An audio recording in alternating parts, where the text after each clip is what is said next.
if you see that existence is musical in nature, that is to say that it is not serious, it is the play of all kinds of patterns.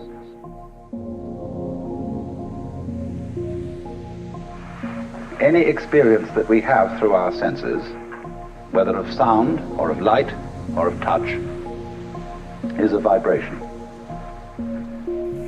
And a vibration has two aspects, one called on and the other called off.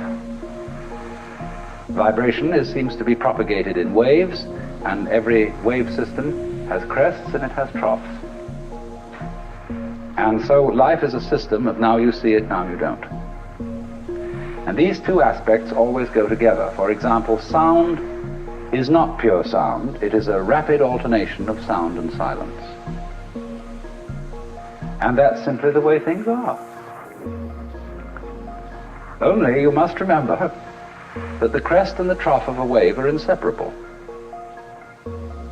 Nobody ever saw crests without troughs or troughs without crests, just as you don't encounter in life people with fronts but no backs. Just as you don't encounter a coin that has heads but no tails. And although the heads and the tails, the fronts and the backs, the positives and the negatives are different, they're at the same time one.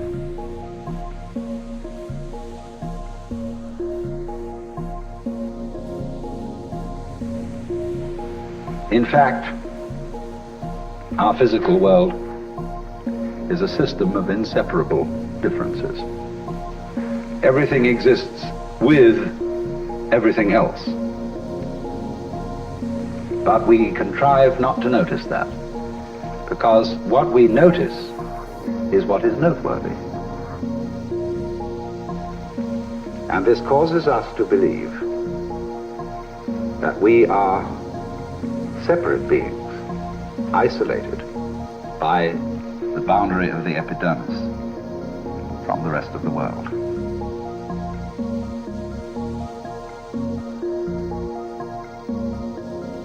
Is it serious?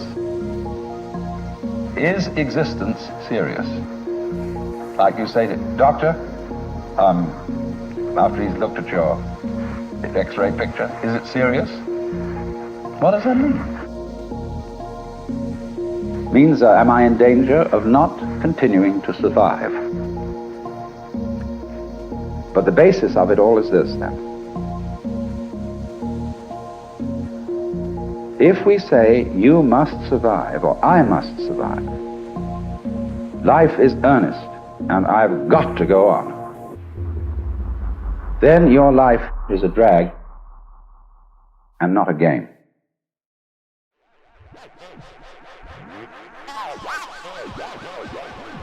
Now, it's my contention, my personal opinion, this is my basic metaphysical axiom, shall we put it that way, that existence, the physical universe, is basically playful.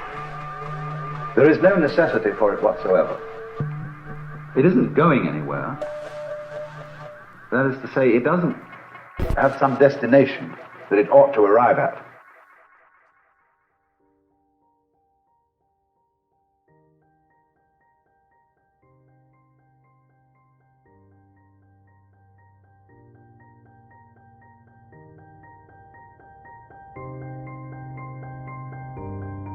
But it is best understood by analogy with music.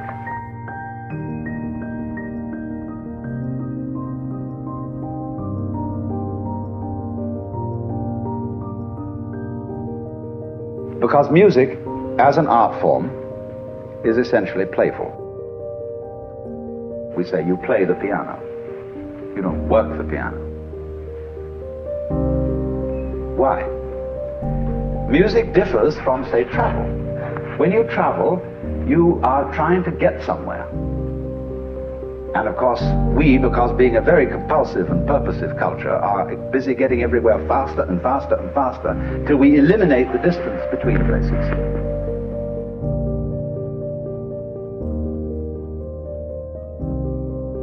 And what happens as a result of that is that the two ends of your journey become the same place. So you eliminate the distance and you eliminate the journey. because the fun of the journey is to travel.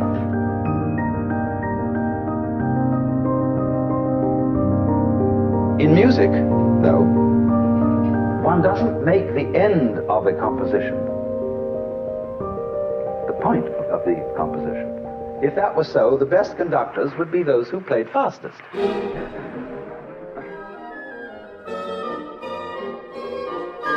And there would be composers who wrote only finales.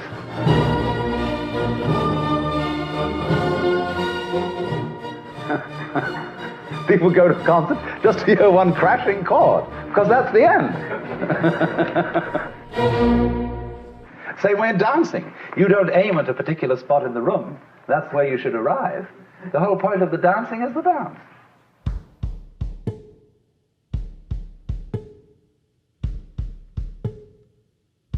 Now, but we don't see that as something brought by our education into our everyday conduct. We've got a system of schooling which gives a completely different impression. It's all graded. And what we do is we put the child into the corridor of this grade system with a kind of, come on, kitty, kitty, kitty. And yeah, you go to kindergarten, you know, and that's a great thing because when you finish that, you'll get into first grade. And then come on, first grade leads to second grade and so on, and then you get out of grade school, you go to high school, and it's revving up, the thing is coming. Then you're going to go to college, and by Jove, then you get into graduate school, and when you're through with graduate school, you go out to join the world. And then you get into some racket where you're selling insurance, and they've got that quota to make, and you're going to make that. And all the time, the thing is coming. It's coming, it's coming, that great thing, the success you're working for.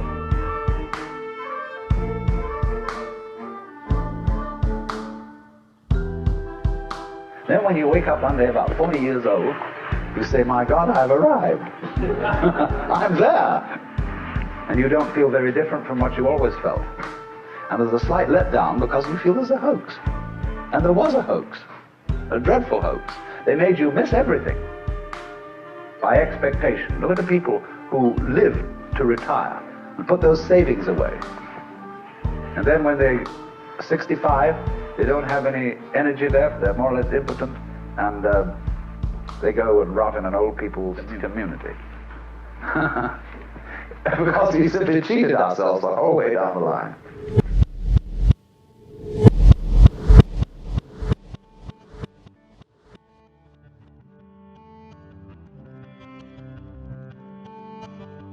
We thought of life by analogy with a journey, with a pilgrimage, which had a serious purpose at the end, and the thing was to get to that end, success or whatever it is, or maybe heaven after you're dead.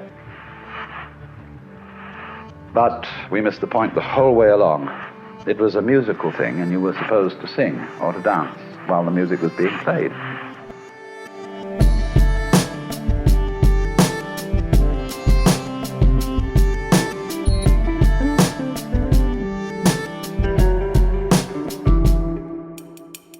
So often, in those moments when our impetuous seeking for fulfillment cools down, and we give ourselves a little space to watch things, as if they were worth watching, ordinary things.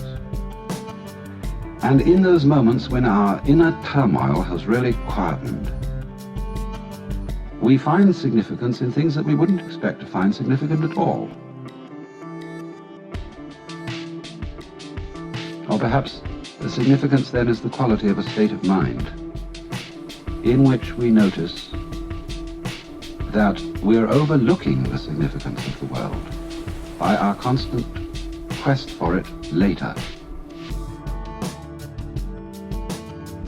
That in those moments, the significance of the world seems to be the world, seems to be what is going on now. It is this participation in the essential, glorious nonsense that is at the heart of the world, that isn't going anywhere, that is a dance. But it seems that only in moments of unusual insight and illumination that we get the point of this, and find that thus the true meaning of life is no meaning, that its purpose is no purpose, and that its sense is nonsense. But still, we want to use about it the word significant. Significant nonsense? Yes, nonsense that is not just chaos, that is not just blathering balderdash, but that has in it rhythm, fascinating complexity, a kind of artistry. It is in this kind of meaninglessness that we get the profoundest meaning.